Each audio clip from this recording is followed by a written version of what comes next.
तो आज के इस वीडियो में हम देखने वाले हैं कि किसी भी करियर को चूज करते समय आपको व्हाई ये क्वेश्चन हमेशा क्लियर होना चाहिए कि आप ये करियर क्यों चूज करना चाहते हो। इन्हीं चीजों को ध्यान में रखते हुए आज हम 6 पॉइंट डिस्कस करने वाले हैं। पहला पॉइंट है डोंट फॉलो अदर्स। ये आपके लिए बिल्कुल मायने नहीं रखता कि आपके फ्रेंड्स या आपके फैमिलीज एग्जैक्टली कौन सा करियर कर रहे हैं या फिर उनका इंटरेस्ट किस में है, क्योंकि हम इंडिविजुअल है।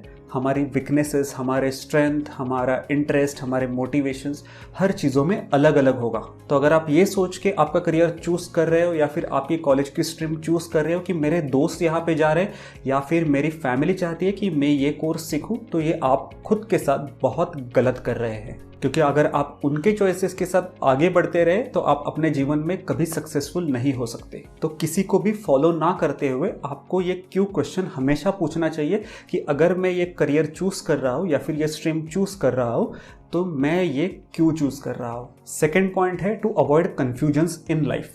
अगर आप कभी क्लियर ही नहीं है कि आपको कौन सा करियर चूज करना है और आपको ये करियर क्यों चूज करना है, तो आपको हमेशा इस बारे में कंफ्यूजन्स ही होते रहेंगे। आप कभी फुल्ली डेडिकेशंस के साथ, कंसिस्टेंस के साथ काम नहीं कर सकते या फिर पढ़ाई नहीं कर सकते और आप कभी सक्सेसफुल बन नहीं सकते। और इन्हीं चीज़ों की वजह से आप लॉन्ग टर्म गोल्स कभी सेट नहीं कर सकते, अपने लाइफ में स्टेबल नहीं हो सकते, क्योंकि आप हमेशा अपने फील्ड्स में चेंजेस करते रहेंगे क्योंकि आपने अभी तक कुछ डिसाइड ही नहीं किया हुआ है। आपको ये एग्जाम्पल के तौर पर मैं समझा देता हूँ। मेरा एक दोस्त है जिसने अपनी मैकेनिकल इंजीनियरिंग कंप्लीट करी हुई है। उसने वहाँ पे 1.5 साल जॉब किया एक अच्छी रेप्यूटेड मैकेनिकल प्रोडक्शन इंडस्ट्री में। बाद में वो उससे बोर हो गया और उसने MBA इन मार्केटिंग किया। MBA कंप्लीट होने के बाद बिग 4 जैसी बड़ी कंपनीज में उसने 1.5 साल काम किया, लेकिन उसका इंटरेस्ट वहां पे भी नहीं था, इसीलिए उसने फाइनली IT इंडस्ट्री चुना। IT इंडस्ट्री में बहुत सारे कोर्सेज करने के बाद उसको एक अच्छी कंपनी में जॉब तो मिल गई, लेकिन अब 4 साल बाद वो फिर से सोच रहा है कि ये सारी चीजें मुझे मोटिवेटेड रख ही नहीं रही है,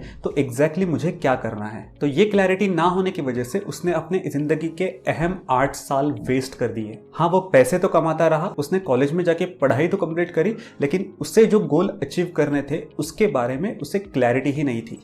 इसीलिए अपने पढ़ाई के प्रति, अपने करियर के प्रति आपको क्लैरिटी होना बहुत जरूरी है। ये आपके कंफ्यूजन्स मिटा देगा और आपको एक सक्सेसफुल पाथ पे लेके जा सकता है। Third point is clarity in vision. अगर आपको पता हो कि आपके लॉन्ग टर्म गोल्स क्या है, आपको लॉन्ग टर्म में क्या अचीव करना है, तो आपका विजन क्लियर है। आपको पता है कि आपको पहुंचना कहाँ पे। अभी आप छोटे छोटे स्टेप्स लेके उस गोल तक पहुंच सकते हो और ये कंप्लीट जर्नी आपको हमेशा इंटरेस्ट भी देगी, आपको मोटिवेटेड भी रखेगी। तो इसीलिए आपको हमेशा क्वेश्चन पूछना है कि क्यों आप चूज कर रहे हो इस करियर को, जिससे आपको क्लैरिटी मिलेगी अपने लॉन्ग टर्म विजन में। फोर्थ पॉइंट है करियर इनकंसिस्टेंसीज। अगर आपको पता ही नहीं है कि आपने करियर चूज क्यों किया, तो आप इससे कभी सेटिस्फाइड नहीं रह सकते और हमेशा आप स्विच करते रहेंगे एक स्ट्रीम से लेके दूसरी स्ट्रीम तक। इससे आपका एंजाइटी लेवल बढ़ेगा और आप कुछ भी कर लो, आप हैप्पी नहीं रह सकते, क्योंकि आप हमेशा रीजन ढूंढते रहोगे अपने स्विचेस के लिए। मैं एक इंडस्ट्री से दूसरे इंडस्ट्री जाता हूँ, मैं एक कोर्स से दूसरे कोर्स में जाता हूँ। ये आपके करियर में या फिर आपकी पढ़ाई में इनकंसिस्टेंसीज क्रिएट करेगा और ये इनकंसिस्टेंसी का प्रभाव आपके पर्सनल लाइफ पे भी हो सकता है।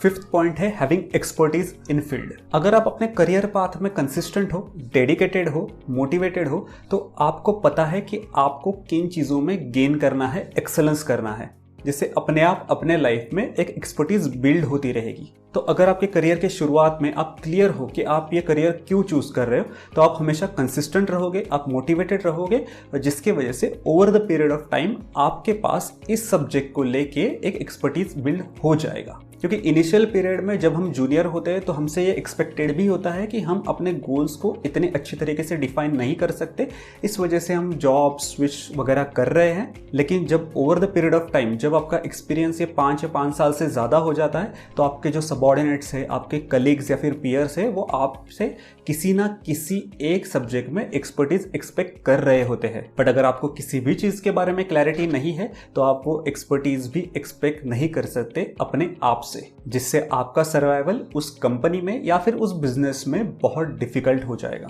And the last point is future growth. Future growth हमेशा डिपेंड होती है आप अपने काम को लेके कितने डेडिकेटेड हो ये बात समझ के, और आप अपने करंट काम को कितने क्यूरोसिटी और इंटरेस्ट से कर रहे हो इसके ऊपर भी आपकी फ्यूचर ग्रोथ डिपेंड होती है। बट अगर आपके पास कॉन्फिडेंस और क्लैरिटी नहीं होगी तो आप अपने फ्यूचर में ग्रो नहीं कर सकते। तो इन सारी बातों को अपने करियर में लाने के लिए आपको हमेशा वाई यानी कि क्यों ये क्वेश्चन हमेशा अपने आप को पूछना चाहिए कि अगर मैं ये कोर्स कर रहा हूँ या फिर मैं ये करियर या फिर जॉब कर रहा हूँ तो मैं ये क्यों कर रहा हूँ, इसके गोल्स क्या है, मेरा विजन क्या है। जब तक आपको ये क्लैरिटी नहीं होगी आप अपने करियर में सक्सेसफुल नहीं हो सकते।